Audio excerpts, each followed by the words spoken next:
হযরত ওমর রাষ্ট্রপ্রধান বিচারকের আসনে বসছেন। একজন মুরব্বী আইসা দাঁড়ায় কয়, হে ওমর ফারুক, হে রাষ্ট্রপ্রধান, হে বিচারক, হে জজ, আপনার কাছে আমি মামলা দিলাম। কি মামলা? কয়, আমার ছেলে আমার খোঁজ খবর নেয় না, আমার ভাত কাপড় দেয় না, আমার ছেলেটা আমার খোঁজ খবর রাখে না, আমার খেদমত করে না, আমার সন্তানের বিরুদ্ধে আমি মামলা দিলাম। ছেলেটাকে হাজির করা হলো, পুলিশ পাঠানো হলো, লোক পাঠায় ওমর ফারুক আদালতে হাজির করলেন। এক পাশে বাবা দাঁড়াইলেন, আরেক পাশে সন্তান দাঁড়ালেন। সন্তান আসামির কাঠগড়ায় দাঁড়ানো, আর বাবা হলেন সন্তানের বিরুদ্ধে মামলা দায়ের করেছে ওমরের আদালতে। হযরত ওমর ফারুক সন্তানকে জিজ্ঞেস করছেন, হে সন্তান, তোমার বাবা তোমার বিরুদ্ধে যেই মামলা দায়ের করেছে, তোমার বাবা যে কথাগুলো বলেছেন, এই কথাগুলো সত্য না মিথ্যা? জবাব দাও। ছেলেটা কাঠগড়ায় দাঁড়ায়, আসামির কাঠগড়ায় দাঁড়ায় বলে, হে ওমর ফারুক, হে রাষ্ট্রপ্রধান, হে মহামান্য আদালত, হে মহামান্য বিচারক, আপনার কাছে আমি একটা প্রশ্ন করতে চাই। আপনার প্রশ্নের জবাব দিব পরে, আমার প্রশ্নের জবাবটা চাই আমি আগে। সুবহানাল্লাহ বললাম। ওমরে ফারুকের মতো লোকরা থামায়া কয়, আপনার প্রশ্নের জবাব পরে, আমার প্রশ্নের জবাব আগে। হযরত ওমর সুযোগ দিলেন, চান্স দিলেন, ঠিক আছে বলো, তোমার কিছু বলার থাকলে তুমি আমার কাছে বলতে পারো।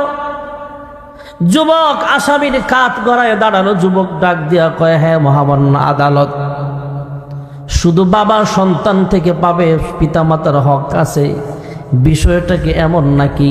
নাকি সন্তানেরও কিছু পাওনা দেনা আছে, সন্তানেরও হক আছে? হযরত ওমর ফারুক বললেন, হ্যাঁ সন্তানের কিছু হক আছে। কয়, কি হক সেটা আগে বলেন। কয়, সন্তানের হক হলো যখন কোনো পুরুষ বিবাহ করবে তখন একটা ভালো মেয়ে তালাশ করে, ভদ্র মেয়ে তালাশ করে বিবাহ করা। পুরুষ যখন বিবাহ করবে একজন ধার্মিক মেয়ে দেখা বিবাহ করবে। সুবহানাল্লাহ বলেন। জাতের মেয়ে কালো ভালো, নদীর পানি ঘোলা ভালো।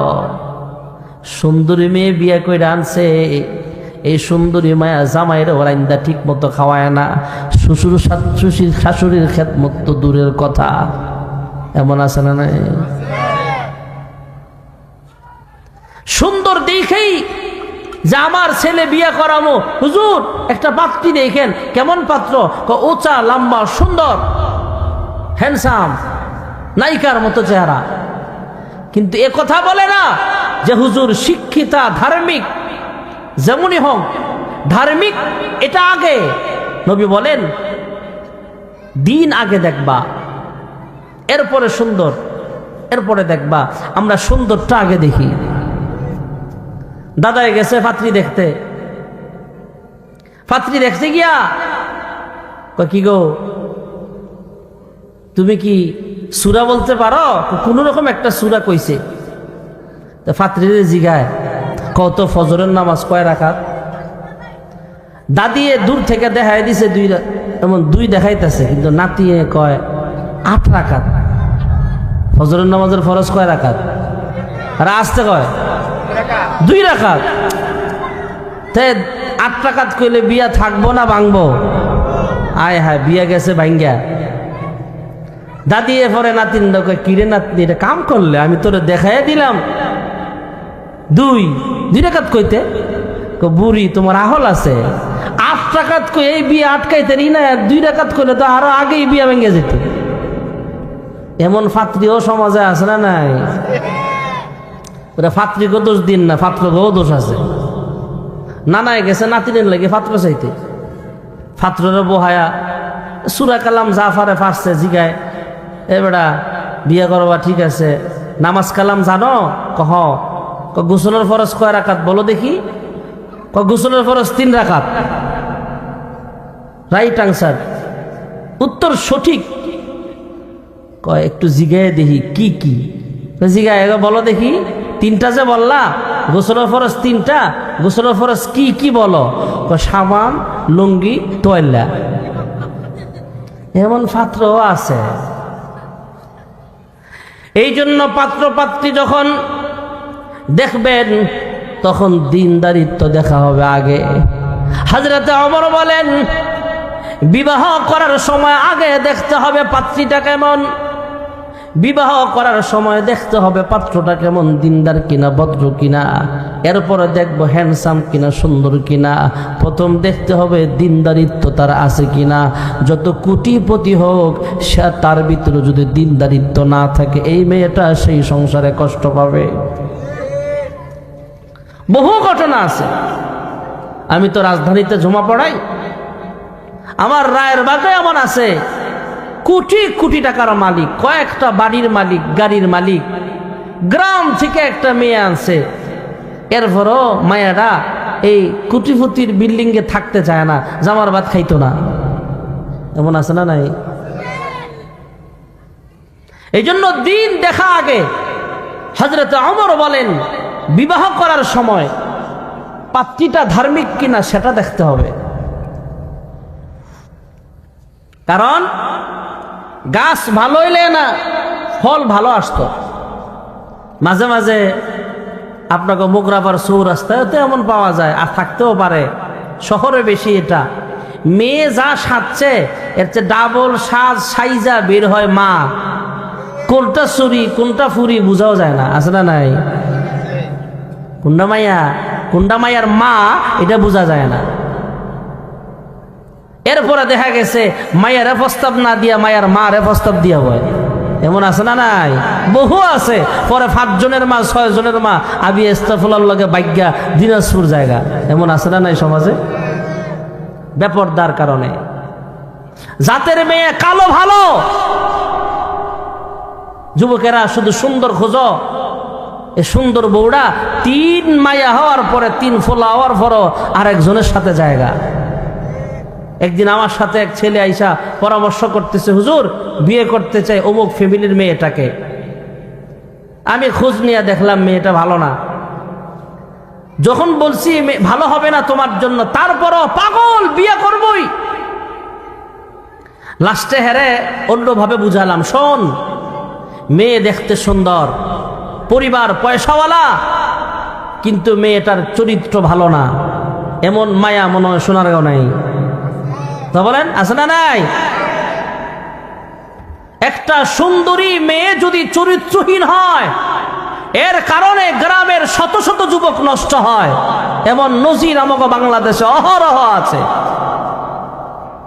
এজন্যে মেয়েদেরকে চরিত্রবান বানানো, ছেলেদেরকেও চরিত্রবান বানানো, বিয়ের ক্ষেত্রে চরিত্রবান নেককারিনী একজন ভদ্র ঘরে মেয়েটাও দেখতে হবে, ফ্যামিলিটাও দেখতে হবে। এরপরে এমন দিকে বিবাহ করলে যদি ভালো ফলের আশা করা যায়। এই কথাটাই ওমর বলেন, বিবাহের ক্ষেত্রে দিনদার পাত্রী খুঁজতে হবে। সুবহানাল্লাহ বলেন। হযরত ওমর ফারুক আরো বললেন, সন্তানের হক শোনো।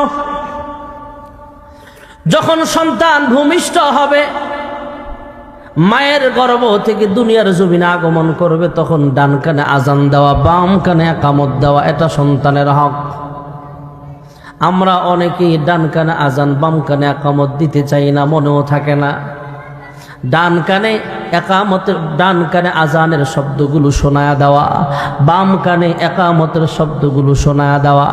সন্তান ছেলে হোক বা মেয়ে হোক, আকিকা দেওয়া এটাও একটা সুন্নতের আমল যদি তৌফিক হয়। আর গুরুত্বপূর্ণ হক হলো, সন্তানের বয়স যখন 7 দিন হবে, তখন সন্তানের একটা ভালো নাম রাখা। বহুত ভালো নাম আছে। সন্তানের নাম রাখেন আব্দুল্লাহ, সন্তানের নাম রাখেন আহমদ, সন্তানের নাম রাখেন ফাতেমা, সন্তান মেয়ে হলে নাম রাখেন খাদিজা, মাইমুনা। এমন ভালো ভালো নাম পৃথিবীতে আছে না না? মাঝে মাঝে কিছু নাম শুনলে হাসি উঠে। সেন্টু আগে নাম রাখছে, মানুষ বুঝে নাই, সানদের দিক খেয়াল করে রাখছে। আমার ফোলার নাম সানমিয়া। জি জি জি জি বসা। সন্তানের হক এমনি তো বুঝছি তো বন্যা শোনেন না শেষ পর্যন্ত। হযরতে লুকমান হাকিমও সন্তানদেরকে নসিহত করতেন, আমরাও সন্তানদেরকে নসিহত করা লাগবে। সন্তানের হক ওমর বলতেছেন, ওমর নিজে বলতেছেন, আসামির কাঠগড়ায় দাঁড়ানো আসামি প্রশ্ন করছে, ওমর জবাব দিচ্ছেন। সন্তান যখন বড় হবে নাম রাখা, আগের মানুষ বুঝতো না, অনেক সময় নাম রাখতো সুরুজ মিয়া, সান মিয়া, তারা মিয়া, আসিল না? দেখতে কালো না, আছে সমস্যা নেই, রাখছে ওরা, চাঁদের সাথে মিলিয়ে রাখছে। দেখতে কালো, নাম রাখছে সুন্দর আলী। দেখতে সুন্দর, নাম রাখছে কালামিয়া। এমন আছে না? আর কিছু তো আনকমন নাম, সেন্টু, পিন্টু, পপি। এরপরে এক ফোলা জিগেলাম, তোমার নাম কি? কয় পাপ্পু। আরে পাপ্পু মানুষের নাম হয় নাকি? কহা হুজুর, হুজুর আমার ফোলাটার নাম পাপ্পু রাখছি, দেখেন তো কেমন। তো হুজুরে জবাব দেয়, ইমাম সাহেব জবাব দেয়, হ্যাঁ আমেরিকার মানুষ কুকুরের বাচ্চা লালন পালন করে, তো কুকুরের বাচ্চারা এরা ডাক দে, পাপ্পু কাম হিয়ার। নাম অনেক সুন্দর। নাম রাখবেন দেখা দেখা, অর্থ বুঝা, হুজুরদের জিজ্ঞেস কইরা। হযরত ওমর ফারুক রাদিয়াল্লাহু তাআলা আনহু আরো বললেন, আসামির কাঠগড়ায় দাঁড়ানো যুবক যখন প্রশ্ন করলেন সন্তানের হক কি বলেন, তখন সন্তানের হকের ব্যাপারে বললেন, সন্তান যখন আরো বড় হবে সন্তানকে ভালো ভালো কথা শিক্ষা দেওয়া, আল্লাহর নাম শিক্ষা দাও, কালেমা শিক্ষা দাও, কোরআন কিতাব শিক্ষা দাও। এই সন্তান যখন আরো বড় হবে, লেখাপড়ার উপযুক্ত হবে, তখন সন্তানকে দ্বীন ইলম শিক্ষা দেওয়া। আপনাদের এই মাদ্রাসা আব্দুল্লাহ ইবনে আব্বাস রাদিয়াল্লাহু আনহু মাদ্রাসার মতো আমাদের সোনারগাঁয়ের পরমসর্দি মাদ্রাসা, উলুকান্দি মাদ্রাসা, বাড়ি মজলিস মাদ্রাসা সহ, আমিনা খাতুন মাদ্রাসা সহ বাংলাদেশে বহু মাদ্রাসা এমন আছে যে মাদ্রাসাগুলোতে দ্বীন শিক্ষা দেওয়া হয়। এই দ্বীন শিক্ষা দেওয়া এটা সন্তানের হক। যেরকম সুবহানাল্লাহ। ওই আসামির কাঠগড়ায় দাঁড়ানো যুবক ডাক দিয়া কয়, হে ওমর ফারুক, হে খলিফা, হে মহামান্য বিচারক, আমার বাবা একটা হক আমার আদায় করে নাই। মা, আমার মাটাও ভালো মানুষ না। আমার বাবা বিবাহ করার ক্ষেত্রে ধার্মিক দিকে বিবাহ করে নাই।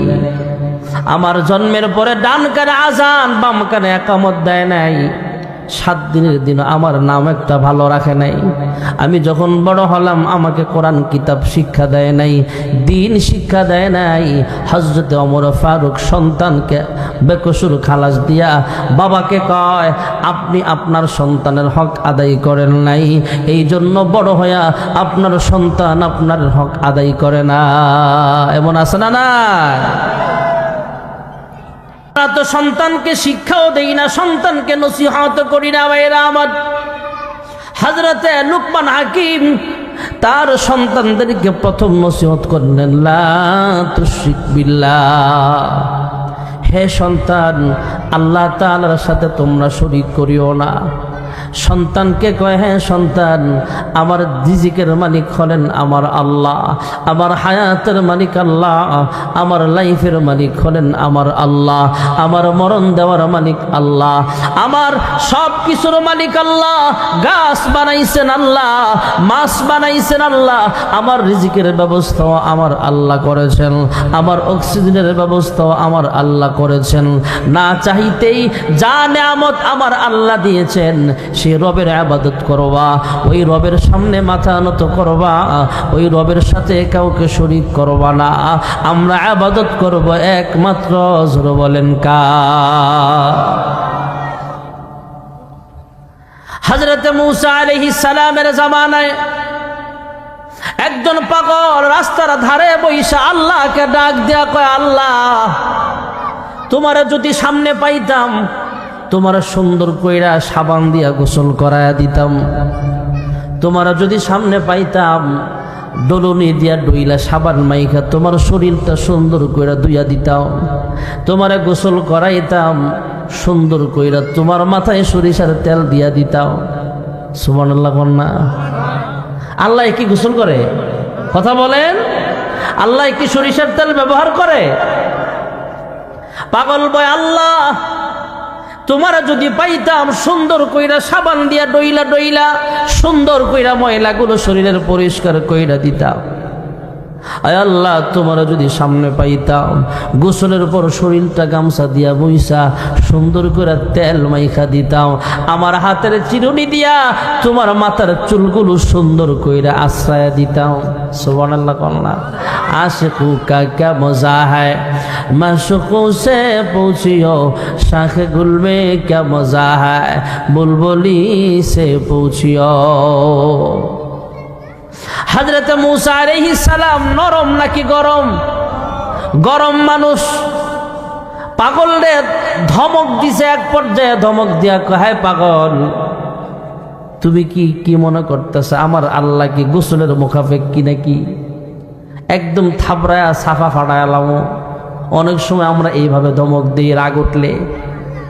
মুসা আলাইহিস সালাম তার ভাষায় যা বলার গালাগালি করে নাই, ধমক যেভাবে দেওয়ার দিছে, এই বেটা পাগল, আমার আল্লাহ খায় না ঘুমায় না, আমার আল্লাহ তো হরেন লা তাখুযুহু সিনাতু ওয়ালা নাওম,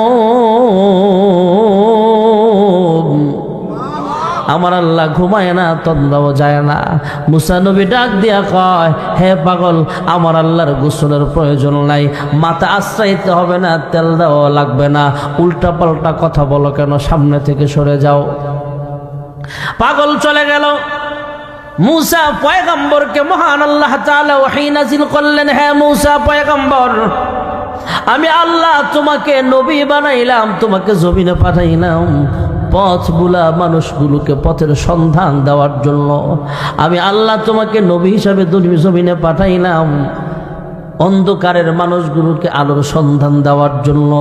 তোমাকে আমি আল্লাহ নবী বানাইলাম দুনিয়ামুখী মানুষগুলোকে পরকালমুখী করার জন্য, আল্লাহ ভোলা মানুষগুলোকে আল্লাহর পথে মানুষকে ডাকার জন্য। আমি আল্লাহর পথে যারা আছে এই মানুষগুলোকে অন্ধকারে নেওয়ার জন্য নয়। আরে এই লোকটা আমি আল্লাহকে গোসল করায়া দিবে, আমি আল্লাহকে খাওয়ায়া দিবে, ভাত খাওয়ায়া দিবে, আমি আল্লাহকে তেল দিয়া দিবে, মাথার চুল আশ্রয় দিবে, এই কথাগুলো বলছে। আমি আল্লাহর কাছে অনেক ভালো লাগছে, এই লোকটাও আমি আল্লাহকে ভালোবাসে, আমি আল্লাহ এই লোকটাকে পাগলকে ভালোবাসি। যুরকুন সুবহানাল্লাহ। আল্লাহর সাথে শরীক করা যাবে না। আল্লাহ সব কিছুর মালিক। আসমানের মালিক কে? জমিনের মালিক, আমাদের মালিক। জোরে বলেন কে? তাবারাকাল্লাযী বিয়াদিহিল মুলক ওয়া হুয়া আলা কুল্লি শাইইন কাদির।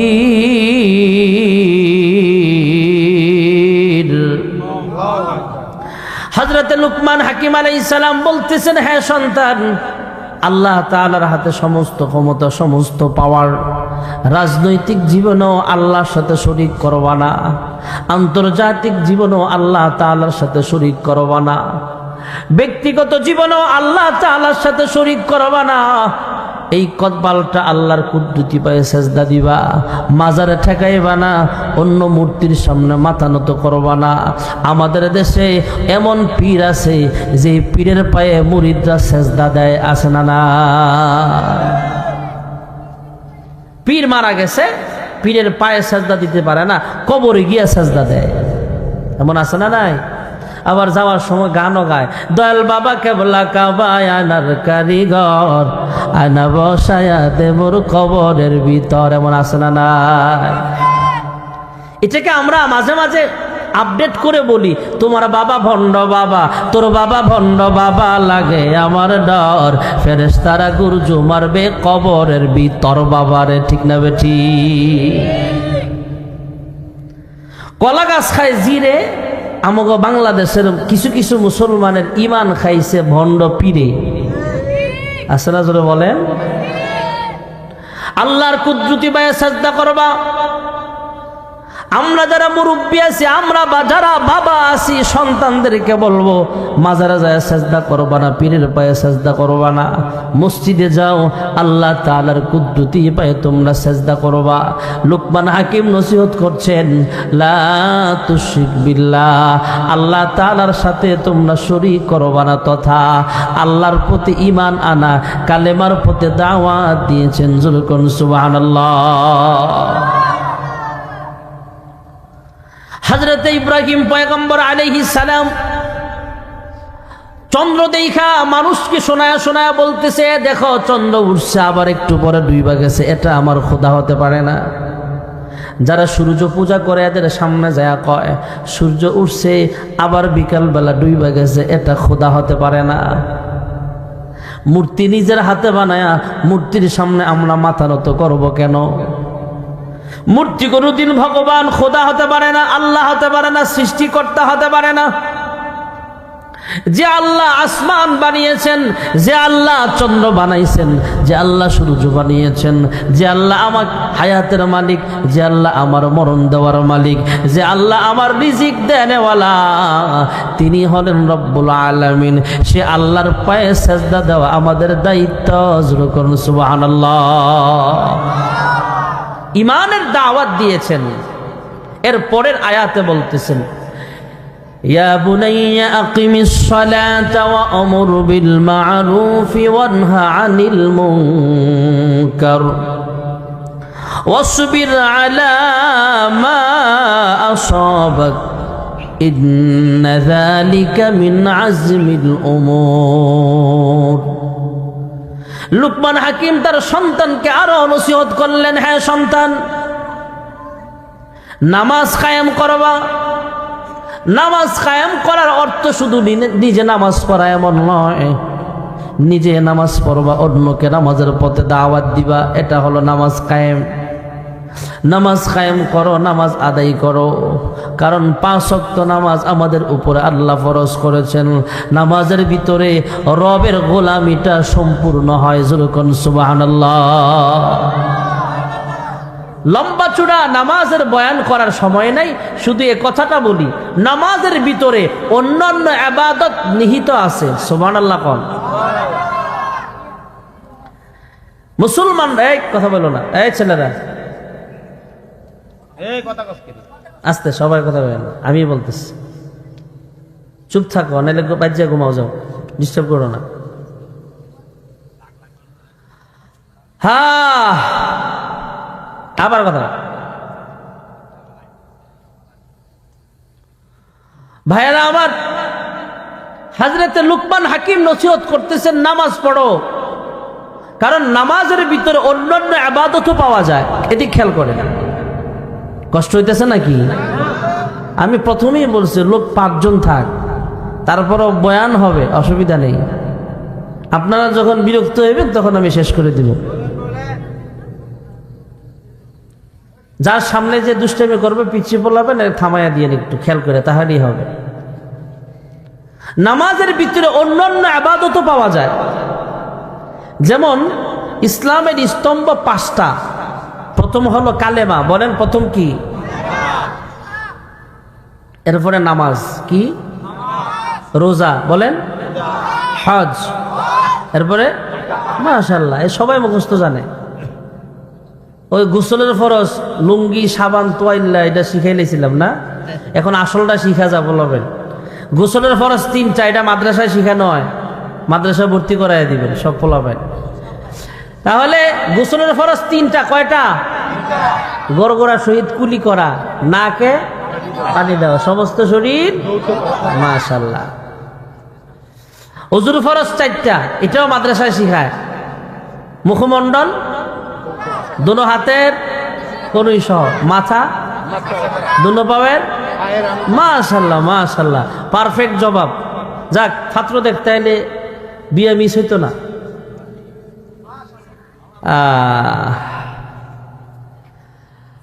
নামাজের ভিতরে অন্যান্য আমলও পাওয়া যায়। ইসলামের স্তম্ভ 5টার মধ্যে প্রথম হলো কালেমা, ঈমান। প্রথম কি? ঈমান। এরপরে নামাজ। নামাজের ভিতরে বাকি 4টাও পাওয়া যায়। নামাজের ভিতরে আমরা সেজদা দিই কারে? জোরে বলে। আল্লাহকে দেখি না, না দেখাও বিশ্বাস করে সেজদা দিচ্ছি, এখানে ঈমান পাওয়া যায়। এরপরে নামাজ আমরা যখন আদায় করতেছি, আল্লাহু আকবার বলে নামাজ শুরু করলাম, সালাম ফিরানো পর্যন্ত কোনো খাবার খাওয়া যাবে না। আল্লাহু আকবার বলে 4 রাকাত জোহরের নামাজের ফরজ শুরু করলাম। 2 রাকাত নামাজ হইরা যদি মনে করি পানি পিপাসা লাগছে, 1 গ্লাস পানি খাই, নামাজ হইব তো? জোরে বলেন, নামাজ হবে?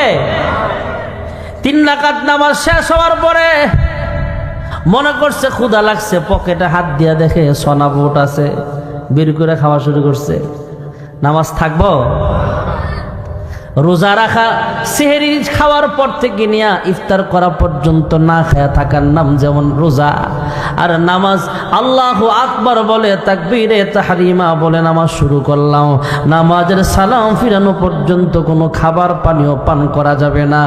স্ত্রীর সাথেও নামাজের ভিতরে যায় দেখা করার সুযোগ নাই। রোজার যে হুকুম, নামাজের সালাম ফিরানো পর্যন্ত সেই হুকুম নামাজের ভিতরে রোজাও পাওয়া গেছে। যেরকম সুবহানাল্লাহ। এবার বলবেন হুজুর, হজ ইসলামের কথা বুঝতেছেন না? আমার ইসলামের খুঁটির মধ্যে একটা খুঁটি কি? হজ। বলেন, হজ কি বাংলাদেশে বৈশা করা যায় না মক্কায় যাওয়া লাগে? মক্কায় যাওয়া লাগে। বলবেন হুজুর, মক্কায় গিয়া হজ করা লাগে, আর আপনি কইতেছেন নামাজের ভিতরে হজ পাওয়া যায়। হ্যাঁ, মক্কাতুল মুকাররমার পূর্ব দিকে আমরা যারা আছে, আমরার কিবলা হলো পশ্চিম দিকে। মক্কার পশ্চিমে যারা আছে এদের কিবলা হলো পূর্ব দিকে। মক্কার উত্তরে যারা আছে এদের কিবলা দক্ষিণ দিকে। মক্কার দক্ষিণ পাশে যারা আছে কিবলা হলো উত্তর দিকে। পৃথিবীর যেখানে আমরা নামাজ আদায় করি, আমরা যখন নামাজে দাঁড়াই তখন বলি ইক্তাদাইতু বিহাযাল ইমাম মুতাওয়াজ্জিহান ইলা জিহাতিল কাবাতিশ শরীফাতি আল্লাহু আকবার। আমরা যেখানেই দাঁড়াই কাবাকে সামনে রাইখা নামাজে দাঁড়াই। যেরকম সুবহানাল্লাহ। আরো হজ করার পন্থা আছে। হে নওজোয়ান যুবক ভাইয়েরা আমার, আপনাদের ঈদগাহ মাঠে আসছিলাম না আগে, সেখানে মা বাবার ওয়াজ করতে বলছিলাম, ওয়াজ করছিলাম সেখানে পিতা মাতার হক সম্পর্কে।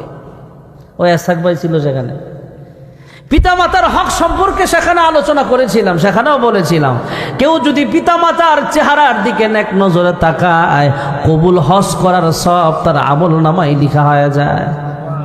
সুবহানাল্লাহ। রাসূলের কন্যা আল্লাহর কোন বান্দা বান্দি যদি নিজের ঘর থেকে ওযু বানায়া শুক্রবার জুমার দিন সুন্দর পোশাক, নিজের সাধ্য মতো পবিত্র পোশাকটা পরিধান কইরা জুমার উদ্দেশ্যে জামে মসজিদের দিকে রওনা হয়ে যায়, আল্লাহর হাবিব রাহমাতুল লিল আলামিন বলেন, উম্মত কেউ যদি জুমার নামাজের দিকে রওনা হয়ে গেল, আল্লাহ তাআলা তার দিকে তাকায় থাকে, ফেরেশতারাও তাকায় থাকে, কারণ সে মসজিদের পথে রওনা হয়ে গেছে। আল্লাহর কোন বান্দা বান্দি যখন মসজিদের দিকে রওনা হয়ে যাবে, যারা জুমার মুসল্লি বাড়ি থেকে রেডি হয়ে মসজিদের পথে রওনা হয়ে গেল, সে যেন ইহরামের কাপড় পইরা বাইতুল্লাহর পথে রওনা হয়ে গেছে। যেরকম সুবহানাল্লাহ। এই জন্য শুক্রবার গরিবের জন্য হজের দিন বলা হয়। সুবহানাল্লাহ জোরে কর না। এখন বলবেন হুজুর, বাড়ির মহিলারা তো আর মসজিদে যাইতো না, মহিলারা ঘরের ভিতরেই জোহরের নামাজ আদায় করবে, জুমার নামাজের সওয়াব পাওয়া যাবে। আমরা পুরুষ মানুষ মসজিদে যাই, কিন্তু মহিলারা তো মসজিদে যায় না। আমরা পুরুষ মানুষ জানাজার নামাজে যাই, মহিলারা তো আর যেতে পারে না। আজকেও আপনাদের মাহফিল ওয়াদা রক্ষার্থে আমি আসলাম। আমার আপন খালু আজকে মারা গেছে, এশারের পরে জানাজা হয়েছে, শুধু আপনাদের ওয়াদা রক্ষার্থে আসতে হলো। সালাউদ্দিন মেম্বার সাহেব আর অনেকে মহাব্বত করেন, আগেও তো 2 বার আসছি মনে হয় গ্রামে। আমার ভাই, খালাতো ভাই যারা আছে এরাও আলেম, আমার ভাই বকরিপতি এরাও আলেম, সবাই জানাজায় থাকবে, কিন্তু ওয়াদা রক্ষার্থে আমি আপনাদের মাঝে চলে আসলাম। ভাইরা আমার, বন্ধুরা আমার, জানাজার নামাজ যখন হয় তখন পুরুষ সাজায়, মহিলারা তো আর যায় না। মহিলাদের ভিতরে যদি এমন নিয়ত থাকে, 5 ওয়াক্ত নামাজি মহিলাদের এমন নিয়ত যদি থাকে, আল্লাহ আমার বেড়া বানাইলে, পুরুষ বানাইলে জানাজায়ও যাইতাম, ঈদগাহেও যাইতাম, আল্লাহ তাআলা এই সমস্ত মহিলাদের আমল নামায় ঈদের নামাজের সওয়াব, জানাজার নামাজের সওয়াব অটোমেটিক লেখা দিবে। আর জোরে কও। তাহলে হজের আমলটা নামাজের ভিতরে আছে না নাই? এবার রয়ে গেল যাকাত। কি বলেন? বলেন যাকাত। বলবেন হুজুর হজটা মিলাইলেন বুঝলাম, কিন্তু যাকাতটা কেমনে মিলাইবেন? হ্যাঁ, আচ্ছা 5 ওয়াক্ত নামাজ পড়তে সময় লাগে না? কথা বলেন, সময় লাগে। আমরা যারা মোটামুটি ধীরে ধীরে নামাজ পড়ি আমাদের একটু সময় বেশি লাগে, আর যারা একটু স্পিডে নামাজ পড়ে 4G গতিতে এরা একটু কম লাগে। শুধু 4G, এখন 5G নামাজও বাইর হয়েছে, এমন নোয়াজে আছে না নাই? আমি 2 রাকাত পড়তে পড়তে 8 রাকাত ছড়ে বাড়িয়া জায়গা এমন আসেনিও। 4G 5G গতিতে নামাজ চলতেছে। আলহামদুলিল্লাহ রাব্বিল আলামিন ওয়ালাদ-দালিন আমিন, আল্লাহু আকবার। এমন নোয়াজি, আরে বাবা কি গতি রে ভাই নামাজের। নরমালি নামাজ পড়তে 101 ঘন্টা সময় লাগে, 1 থেকে 101 ঘন্টা সময়। আমার যেটা প্রশ্ন জবাব দিবেন সেটা হলো, আপনি সারা দিনে 24 ঘন্টায় 1 ঘন্টা 1.5 ঘন্টা সময় আপনি নামাজে ব্যয় করলেন। এই 1.5 ঘন্টা সময় রিক্সা চালাইলে, অটো চালাইলে অন্তত 100 টাকা তো ইনকাম হইতো, হইতো না? 100 টাকা যাকাত দিলে, আল্লাহর রাস্তায় ব্যয় করলে যে সবটা পাইতেন, এই ইনকাম না কইরা যে নামাজে সময়টা কাটাইলেন, আল্লাহ ওই সৎকার সবটা আপনাকে দিয়ে দিবে। তাইলে ঈমান, রোজা, হজ, যাকাত এই সবগুলো নামাজের ভিতরে পাওয়া যায়। সুবহানাল্লাহ বলেন। ইয়া বুনাইয়া আকিমিস সালাতা ওয়া আমুর বিল মা'রুফ ওয়ানহা আনিল মুনকার ওয়াসবির আলা মা আসাবাক ইন্না যালিকা মিন আজমিল উমুর।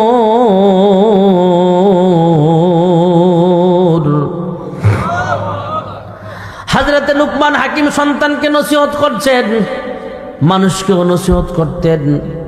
মানুষ কোনো বিপদে পড়লে লুকমান হাকিমের শরণাপন্ন হতেন। ওই এলাকার একজন মুরব্বী মানুষ অসুস্থ অবস্থায় হসপিটালে অনেকদিন ভর্তি ছিলেন, রোগ ভালো হয় না।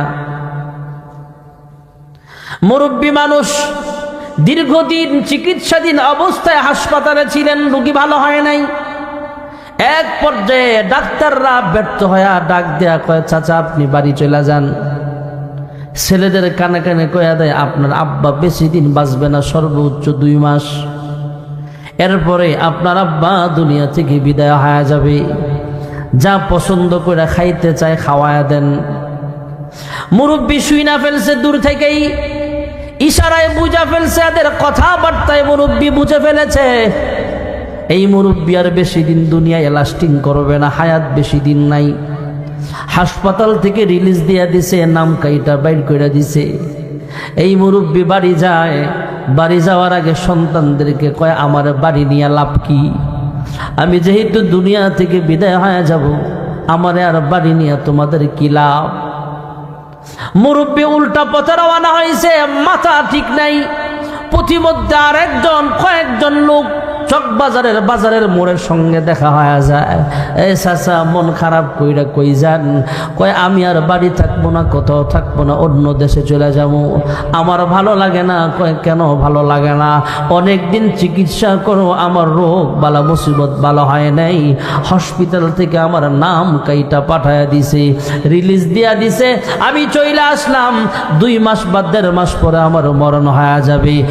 চকবাজারের সেই কয়েকজন লোক ডাক দিয়া কয়, শেষমেশ একটা পরীক্ষা কইরাই দেখেন।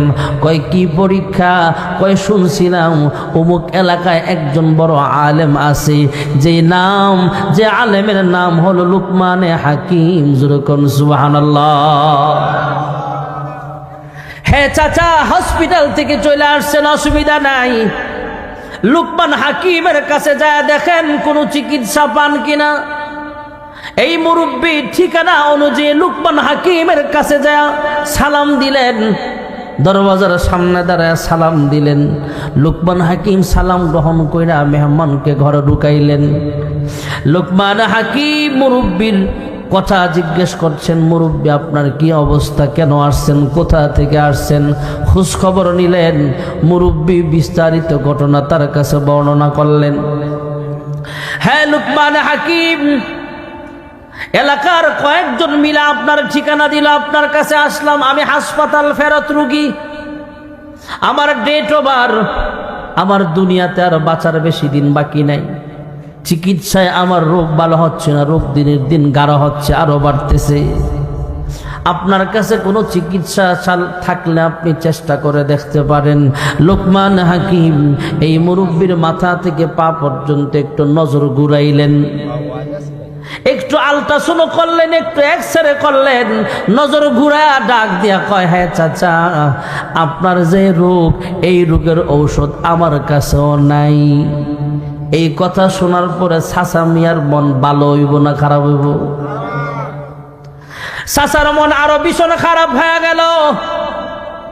লুকমান হাকিম যখন বলেছেন লুকমান হাকিমের কাছেও নাই, তাহলে আর আমার বাঁচার কোনো উপায় নাই, বের হয়ে চলিয়া গেছে। বাড়ির দিকে রওনা।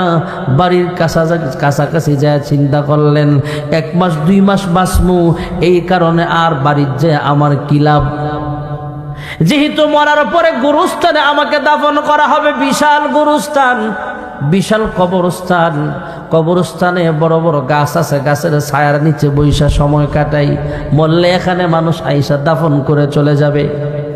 এই মুরব্বী দিনের পর দিন সেখানে কাটাইতে থাকলেন, রাতের পর রাত সেখানে কাটায় আর আল্লাহর কাছে কান্দে। হঠাৎ করে দেখে একদিন বিকাল বেলা ঝিরঝির বৃষ্টি হচ্ছে, আস্তে আস্তে ফোটায় ফোটায় বৃষ্টি হইতেছে। এই বৃষ্টির ভিতরে পুরাতন কবরের মাটিগুলো সইরা একটা পুরাতন মানুষের মাথার ঠুলি দেখা যায় বাটির মতো পড়ে আছে। সুবহানাল্লাহ। পুরাতন কবরের পুরাতন মাথার একটা ঠুলি, লাশের মাথার ঠুলি বাইয়া হয়েছে, মাটির উপরে ভেসে আসছে, প্লেটের মতো দেখা যায়, বাটির মতো দেখা যায়। এই বাটিটার মধ্যে বৃষ্টির পানি অল্প কইরা জমছে। সময় পার হচ্ছে, হঠাৎ তাকায় দেখে বৃদ্ধ বয়সী, কয়েকশো বছর হবে, কয়েকশো বছর আগের একটা বৃদ্ধ সাপ, ভয়ঙ্কর সাপ এই লোকটার দিকে আসতেছে, সামনের দিকে আসতেছে। মুরব্বী প্রাথমিক অবস্থায় ভয় পায়া গেলেন, পরে চিন্তা করলেন ভয় পায়া লাভ কি, এমনি তো অসুস্থ, শরীরে ব্যথা, আর সাপ আইসা যদি কামড় দিয়া মাইরালে অসুবিধা নাই, আর বাইচা গেলে তো আলহামদুলিল্লাহ, এখান থেকে বাড়ি আর যাব না। ওই বয়স্ক সাপটা সামনে আসতে আসতে এই মুরব্বীর সামনে আর আসে নাই। এই বয়স্ক সাপ ওই একটা মাথার চুলি প্লেটের মতো বাটির মতো পড়ে আছে, সেখান থেকে একটু পানি পান করলেন, বৃষ্টির পানি পান করলেন। সুবহানাল্লাহ। এই মুরব্বীর কাছে আর আসে নাই।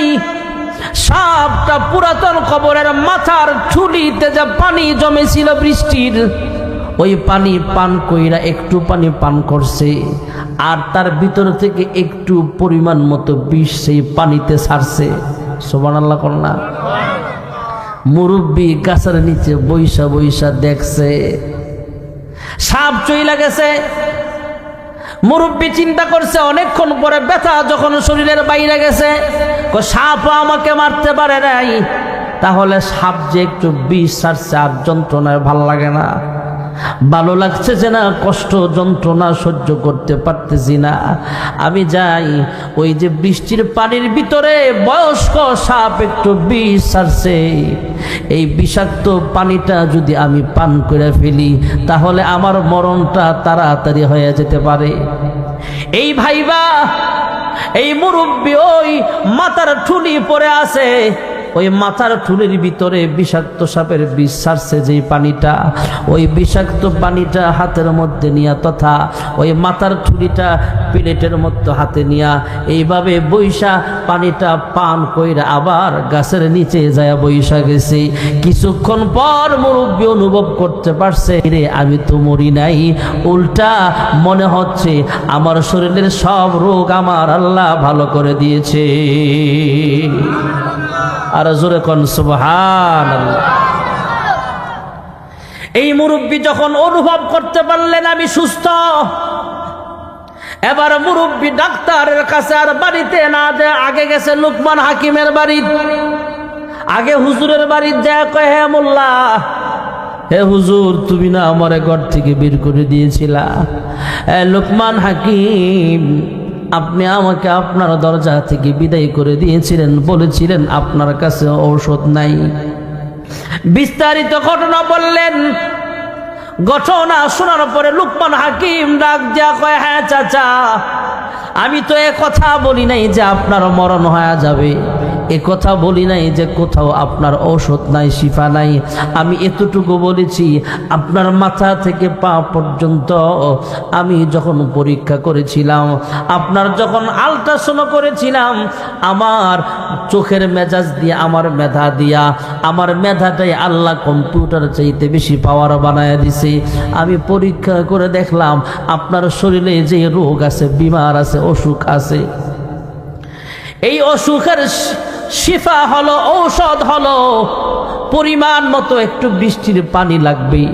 বৃষ্টির পানি না হয় আমি জোগাড় করলাম, ব্যবস্থা করলাম, কিন্তু এত হাজার বছর আগের একটা পুরাতন কবরের মাথার ঠুলি লাগবে, এত শত বছরের একটা পুরাতন উমুক নামের সাপ লাগবে, ওই সাপের বিষ পরিমাণ মতো সেই পানিতে মিশাইতে হবে। আমি ভাবলাম এত বছর আগের সাপ আমি কোথায় পাবো, এত বছর আগের পুরাতন কবরের মাথার ঠুলি আমি কোথায় পাবো। বৃষ্টির পানি না হয় জোগাড় করলাম, সাপ আনলাম, কিন্তু সাপ তো আমার কথা মতো তার বিষ পরিমাণ মতো ছাড়বে না। আমি কিভাবে আপনার ঔষধ দিতে পারি? আমি ভেবে চিনতে শেষ পর্যায়ে ফয়সালা সিদ্ধান্ত নিয়ে আপনাকে জানিয়েছিলাম, এই চাচা, আমার কাছে কোনো ঔষধ আপাতত নাই, আমার কাছে আপনার রোগের কোনো ঔষধ নাই।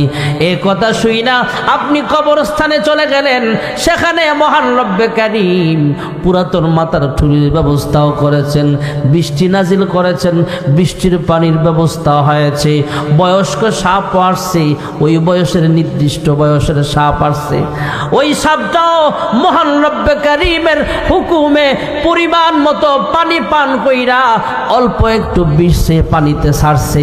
আপনার মনের ভিতরে আল্লাহ এলকা করছে পানিটা খা, যে কোনো কারণে আপনি পানি খাইছেন, মহান রব্বে কারীম আপনার শরীরে যত রোগ ছিল সব রোগ থেকে আল্লাহ আপনাকে সুস্থ বানায় দিছে। যুরকুন সুবহানাল্লাহ। লা ইলাহা লা ইলাহা লা ইলাহা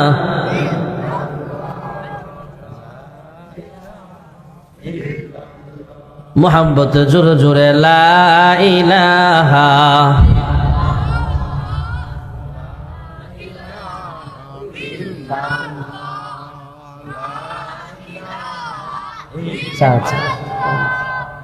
লা ইলাহা লা ইলাহা ইল্লাল্লাহ লা ইলাহা অল্প একটু লা ইলাহা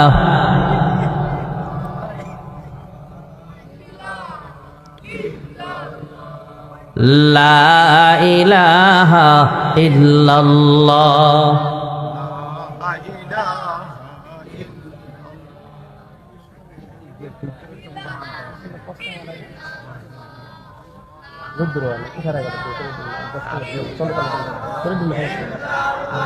একটু লা ইলাহা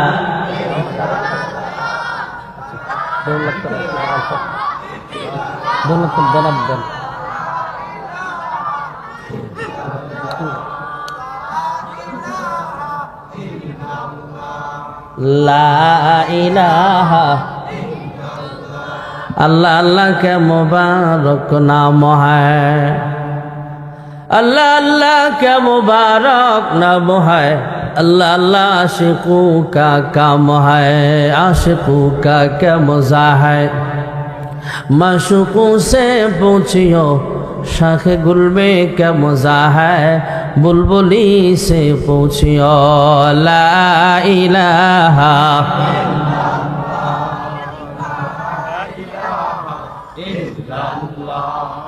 ला इलाहा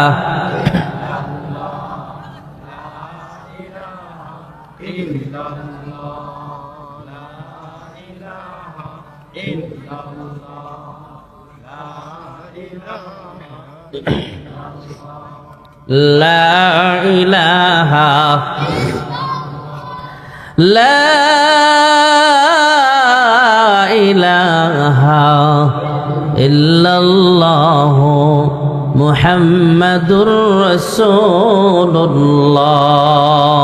सल्लल्लाहु अलैहि वसल्लम। हजरत लुकमान हाकिम अलैहिस सालाम কে আল্লাহ এমন বানিয়েছিলেন, লুকমান হাকিম অসুস্থ মানুষ তার কাছে যায় শিফা হতেন, অসুস্থ মানুষ সুস্থ হইতেন, ঔষধ গ্রহণ করতেন, উনি যেভাবে বলতেন সেভাবে চললে রোগ আল্লাহ ভালো করে দিতেন। হযরতে লুকমান হাকিম যখন রাস্তা দিয়ে হাঁটতেন গাছের জবান আল্লাহ তাআলা খুলিয়া দিয়েছেন, গাছ থেকে আওয়াজ আসতো, হে লুকমান হাকিম এই গাছের পাতার মধ্যে আল্লাহ অমুক রোগের ঔষধ রাখছে, এই গাছের শিকড়ের মধ্যে আল্লাহ অমুক রোগের ঔষধ রাখছে। ফুল গাছের জবান থেকে আল্লাহ খুলিয়া দিতেন জবান, ফুল গাছ থেকে আওয়াজ আসতো, এই গাছের ফুলের মধ্যে আল্লাহ অমুক রোগের ঔষধ রাখছে, এই গাছের পাতার মধ্যে ঔষধ আছে, এই গাছের শিকড়ের মধ্যে ঔষধ আছে, এই গাছের লতা পাতার ভিতরে আল্লাহ অমুক রোগের ঔষধ রাখছে। যেরকম সুবহানাল্লাহ। হযরত লুকমান হাকিম শুধু মানুষের ময়দানে ওয়াজ করতেন না, সন্তানকে নসিহত করতেছেন, ইয়া বুনাইয়া লা তুশরিক বিল্লাহ। এক নম্বরের নসিহত আল্লাহর সাথে শরীক করবা না। এরপরে বলতেছেন তুমি আল্লাহর ইবাদত করবা, ইবাদতের মধ্যে নামাজের ওয়াজটা আগে করলেন। এরপরে বললেন ওয়া আমুর বিল মারুফি ওয়ানহা আনিল মুনকার। এরপরে বললেন সৎ কাজের আদেশ করবা। সুবহানাল্লাহ কন্যা। একজন মানুষকে আপনি ওয়াজ করলেন, হে যুবক ভাই তুমি দাড়িগুলো রাইখা দাও, এটা সৎ পথে দাওয়াত। একজন মানুষকে দাওয়াত দিলেন, হে ভাই আসেন নামাজে যাই, দাওয়াত। মহিলাকে বললেন, ঘরের বিবিকে দাওয়াত দিলেন, তুমি পর্দা করো, নামাজ পড়ো, এটা দাওয়াত।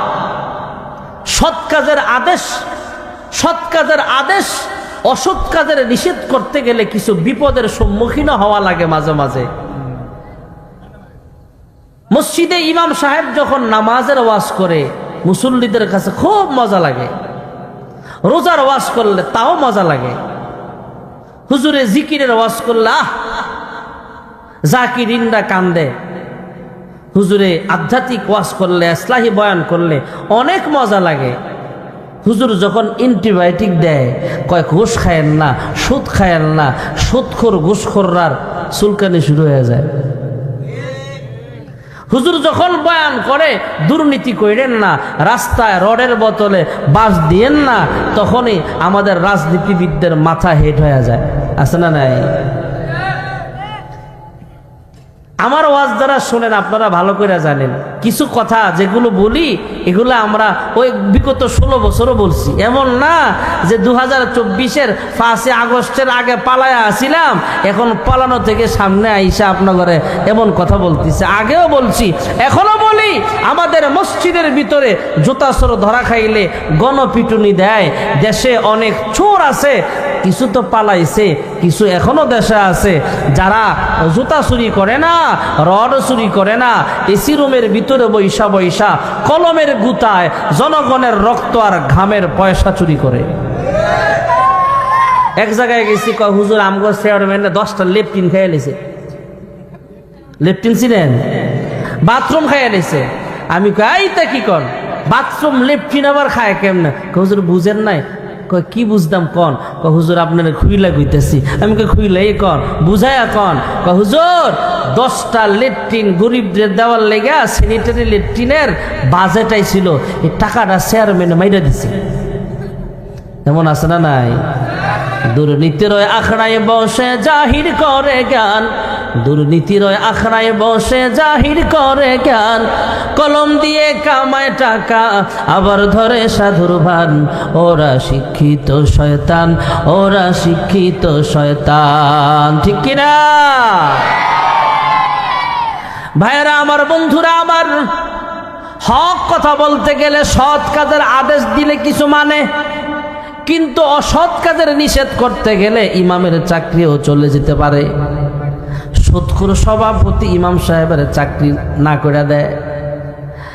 সুদখোর ঘুষখোর বেনামাজি মুসল্লিদের ভিতরে যারা আছে এরা ইমাম সাহেবের বিরুদ্ধে চক্রান্ত করে। এমন মসজিদ কমিটির ভিতরে 2-4 জন আছে না না? আমরা বলি আমরা উলামায়ে কেরাম এক মসজিদের চাকরি ছাইরা অন্য মসজিদে যাইতে পারো, কিন্তু তুমি যে মসজিদের সেক্রেটারি, অন্য মসজিদে গেলে তোমার সেক্রেটারি হিসাবে নিবে না। ঠিক না বেটি? তুমি যে মসজিদের সভাপতি, এই মসজিদের সভাপতি ঠিক আছো, অন্য মসজিদে আমি ইমামতি পাবো, কিন্তু তুমি সভাপতির দায়িত্বটা অন্য মসজিদে পাইবা না। অতএব চাকরির পরোয়া আমরা করি না, আমরা হামলা মামলাকে ভয় করি না, জেন জুলুম পরোয়া করি না, ফাঁসির মঞ্চকে ভয় পাই না।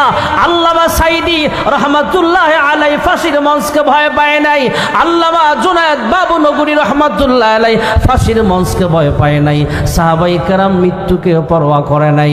আমরা উলামায়ে কেরামও কিয়ামত পর্যন্ত ফাঁসির মঞ্চে দাঁড়ায়ও হক কথা বলতে চাই। ঠিক না বেঠি? কি হবে আলেম হয়ে ইমাম সেজে সমাজেতে, কি হবে আলেম হয়ে ইমাম সেজে সমাজেতে, যদি পারো সত্য কথা উচ্চ স্বরে না বলিতে। চাকরির ভয় করো যদি ছেড়ে দাও ওই না গদি, কি হবে ধোকা দিয়ে আল্লাহকে, কি হবে বেঁচে থেকে অযথা বিদ্যা শিখে, যদি না করতে পারো শোষণবিহীন সমাজটাকে। ঠিক কিনা? ওয়ামুর বিল মারুফ ওয়ানহা আনিল মুনকার। লুকমান হাকিম সন্তানদেরকে নসিহত করছেন, হ্যাঁ সন্তান, সৎ কাজের আদেশ অসৎ কাজের নিষেধ করতে গেলে বিপদের সম্মুখীন হওয়া লাগতে পারে, হামলা হতে পারে, তোমার বিরুদ্ধে মামলা হতে পারে, তোমাকে জেলখানায় আবদ্ধ হওয়া লাগতে পারে, ফাঁসির কাস্টে ঝুলতে হওয়া লাগতে পারে, তোমাকে শহীদ হতে পারে। হে সন্তান, সৎ কাজের আদেশ করবা, অসৎ কাজের নিষেধ করবা। সৎ কাজের আদেশ অসৎ কাজের নিষেধ করতে যায় যদি ফাঁসির মঞ্চেও তোমাকে হাজির করানো হয়, তুমি অবিচল থাকবা, অটল থাকবা, সবর করবা। ওয়াসবির আলা মা আসাবাক ইন্না যালিকা মিন আজমিল উমুর। হে সন্তান, তোমার সৎ কাজের আদেশ অসৎ কাজের নিষেধ করতে যায় যদি কোনো বিপদ চলে আসে, মুসিবত চলে আসে, ধৈর্য ধারণ করবা, নামাজ পড়বা। এই বিপদ থেকে বাঁচানেওয়ালা জোরে বলেন কি? তাহলে লুকমান হাকিমের প্রথম নসিহত হলো লা তুশরিক বিল্লাহ। ইমানের দাওয়াত দিয়েছেন, এখানে আল্লাহ তাআলার সাথে শরীক করবা না। আমার মালিক আল্লাহ, আসমানের মালিক আল্লাহ, সন্তানের মালিক আল্লাহ, পিতার মালিক আল্লাহ, সন্তান দেওয়ার মালিকও আল্লাহ, আমার বিবির মালিকও আল্লাহ, চেয়ারম্যানের মালিকও আল্লাহ, মেম্বার সাহেবের মালিকও আমার আল্লাহ, মাদ্রাসার হুজুরের মালিকও আল্লাহ, ছাত্রের মালিকও আল্লাহ, ইমাম সাহেবের মালিকও আল্লাহ। আল্লাহর পায়ে সাজদা করবা, আল্লাহ তাআলার সাথে কাউকে শরীক করবা করবা না। দ্বিতীয় নসিহত হলো ইয়া বুনাইয়া লা তুশরিক বিল্লাহ ইন্নাশ শিরকা লাযুলমুন আযীম। এক নম্বরের নসিহত হলো হে সন্তান আল্লাহ তাআলার সাথে শরীক করবা না। দ্বিতীয় নম্বরের নসিহত হলো ইয়া বুনাইয়া আকিমিস সালাতা ওয়া আমুর বিল মা'রুফ ওয়ানহা আনিল মুনকার ওয়াসবির আলা মা আসাবাক ইন্না যালিকা মিন আজমিল উমুর।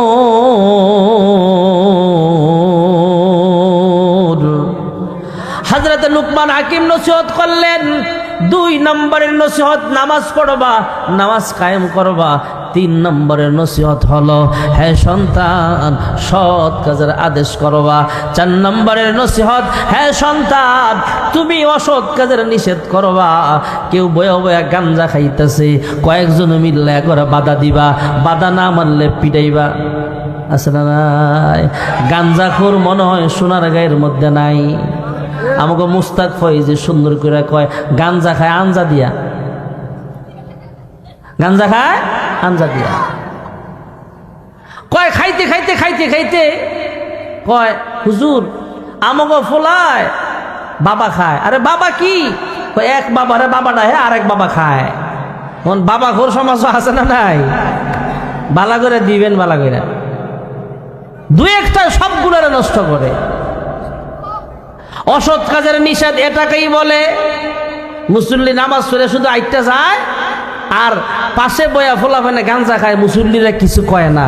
এই মুসল্লি হাসরের দিন আল্লাহর কাছে ধরা খাবে।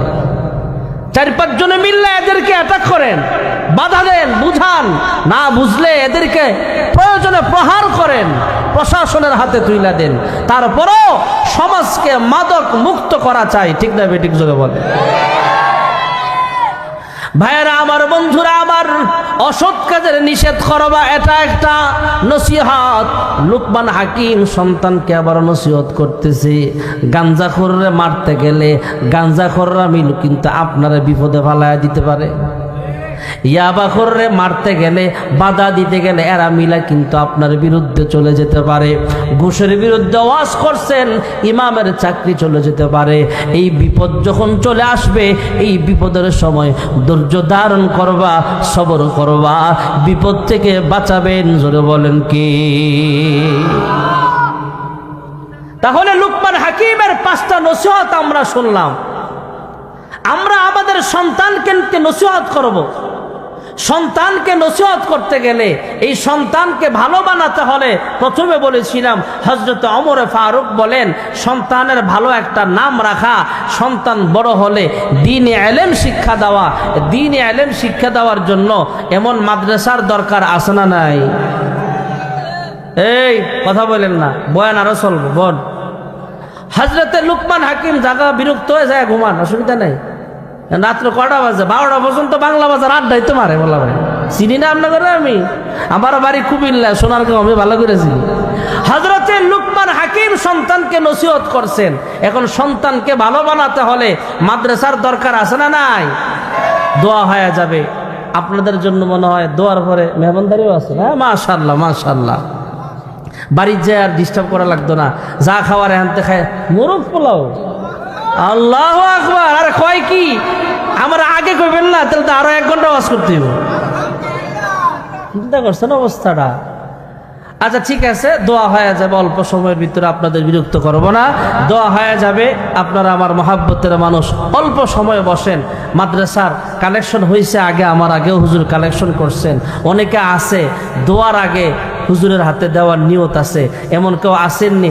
অল্প সময়ের ভিতরে 2-4-5 মিনিটের ভিতরে এমন কে আছেন যে হুজুর আমি মাদ্রাসার জন্য 1000 টাকা দিব, 500 টাকা দিব, এমন কেউ আসেননি? যে হুজুর আমি পরে দিয়ে দিব, এমন কেউ বাকি থাকলে বলেন। কষ্ট কইরা জায়গা জমি করিলা, খালি হাতে কবর দেশে চলিলা। কত টাকা কত পয়সা অকারণে চলে যায়, নবীর ঘরে দান করিলে আখিরাতে পাওয়া যায়। লা ইলাহা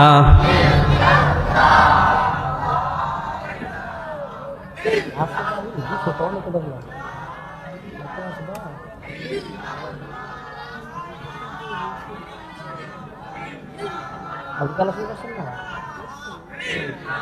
এদিকে এমনই হয়, লম্বা সময় না অল্প সময় যা হয়।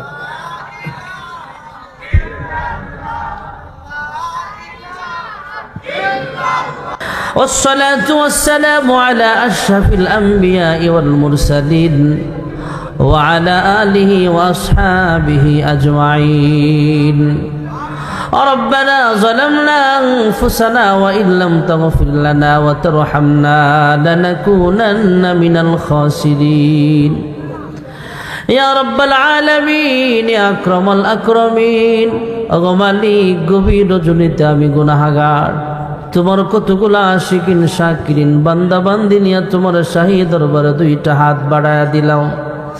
আয় আল্লাহ, মাহফিলের শুরু থেকে এই পর্যন্ত যা কিছু আলোচনা করা হয়েছে, ভুল ভ্রান্তি মার্জনা করে আর হাদিয়া লক্ষ কোটি গুণা বাড়াইয়া বিশ্বনবীর রওজা ছাড় সোনার মদিনায় সবুজ রঙের গম্বুজের নিচে পৌঁছা দাও। আয় আল্লাহ, তাকে উসিলা করে বাবা আদম আলাইহিস সালাম থেকে এই মুনাজাত পর্যন্ত যারা পরিমাণ ঈমান নিয়ে যারা কবরের বাসিন্দা হয়ে গেছে, প্রত্যেকের কবরের হাদিয়াগুলো পৌঁছা দাও। আয় আল্লাহ, খাস করে আমরা যারা হাত বাড়াইলাম, জানি না কে জানি মা দুঃখিনী হারাইয়া, প্রাণের আব্বা জান হারায়া এতিমের মতো হাত বাড়াইছে গো আল্লাহ। জানি না গো মালিক, কার মা বাবার কবরে জাহান্নামের সাপ কামড়াইতেছে। জানি না গো আল্লাহ, কার মা বাবার কবরে জাহান্নামের আগুন দাও দাও করে জ্বলতেছে। আয় আল্লাহ, তাদের পক্ষ থেকে মাফ চাই, ক্ষমা চাই। আজকের মাহফিলের উসিলায় তাদের কবরগুলো জান্নাতের বাগান বানিয়ে দাও। রব্বির হামহুমা কামা রব্বায়ানি সগীরা। আয় আল্লাহ, আমরা গুনাহগার, তোমার নাম হলো গফফার। আমাদের অল্প নেকের দিকে তাকাইলে জান্নাতের আশা করতে পারি না। আমাদের গুনাহ বেশি, গুনাহের দিকে তাকাইলে জাহান্নাম ছাড়া চোখে দেখি না। আয় আল্লাহ, আমাদের গুনাহের দিকে না তাকায়া তোমার রহমানুর রহিম নামের উসিলায় আমাদের সকলের জিন্দেগির সব গুনাহগুলো মাফ করিয়া দাও। আদর করিয়া মানুষ আল্লাহ বানায়া কেমনে দিবা জাহান্নামে ফেলিয়া। গুনার বোঝা মাথায় লইয়া আমরা দেশ বিদেশে ঘুরি, কোন দিন জানি আজরাইলের হাতে ধরা পড়ি। কবরেরই আযাব যদি মানুষ দেখিত, ঘরবাড়ি ছাড়িয়া রে পাগল হইত। তুমি ছাড়া কারি কাছে আমরা করি বড় দান, তুমি বিনে কে বুঝিবে মনেরই বেদন। তুমি যদি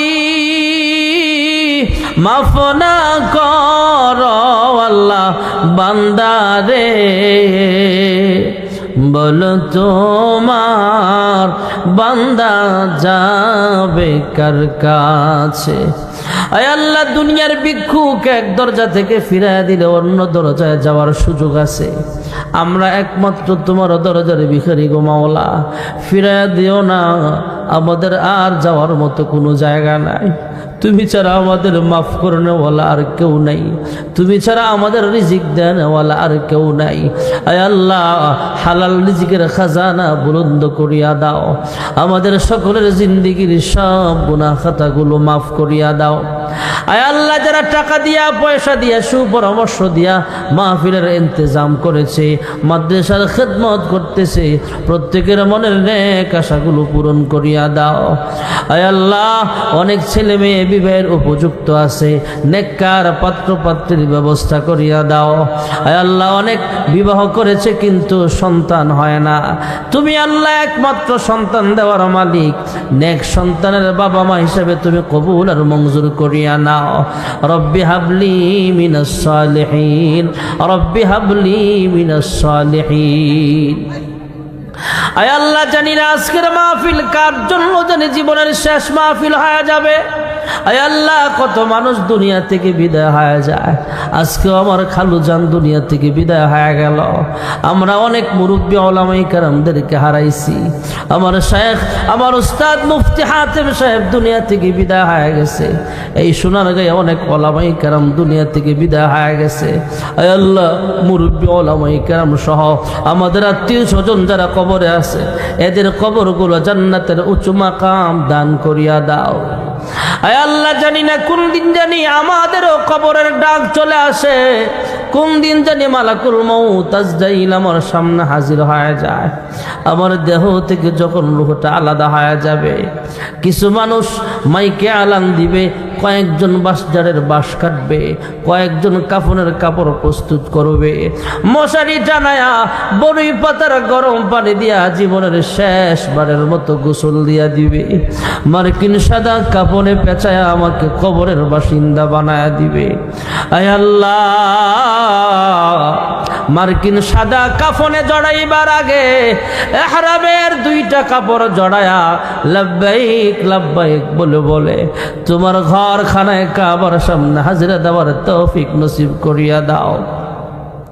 আয় আল্লাহ, মক্কার মানুষ কত ভাগ্যবান, মন চাইলে মক্কাতুল মুকাররমার সামনে হাজির হয়ে যায়।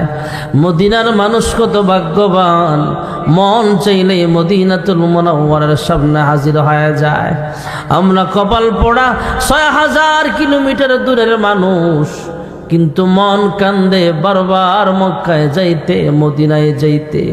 আয় আল্লাহ, বারবার বারবার মক্কা মদিনার মেহমান হওয়ার তৌফিক সকলকে নসিব করিয়া দাও, হজ্জ মাবরুর নসিব করিয়া দাও। আয় আল্লাহ, অনেকে অসুস্থ, শিফায়ে কামেলা দান করো। অনেকে দোয়া চাইছে, মনের বাসনা নেক আশা পূর্ণ করো। আয় আল্লাহ, কামায় রোজগারে বরকত দান করো, হালাল রিজিকের খাজানা বুলন্দ করিয়া দাও। যারা ঋণগ্রস্ত, ঋণ পরিশোধ করার তৌফিক দান করে দাও। যাদের পেরেশানি আছে, পেরেশানি মুক্ত বানায়া দাও। আয় আল্লাহ, অনেকের পিতা মাতা দুনিয়াতে বেঁচে আছে, লম্বা নেক হায়াত দান করে দাও, সুস্থতার হায়াত দান করে দাও। সর্বপ্রকার বালা মুসিবত থেকে হেফাজত ফরমাও। এই মাদ্রাসার সকল হাজাত গায়বী খাজানা থেকে পূরণ করে দাও। সুবহানা রাব্বিকা রাব্বিল ইজ্জাতি আম্মা ইয়াসিফুন ওয়া সালামুন আলাল মুরসালিন আলহামদুলিল্লাহি রাব্বিল আলামিন। আরহামনা মাআহুম বিরহমাতিকা ইয়া আরহামার রাহিমিন। আসসালামু আলাইকুম ওয়া রাহমাতুল্লাহি ওয়া বারাকাতুহু।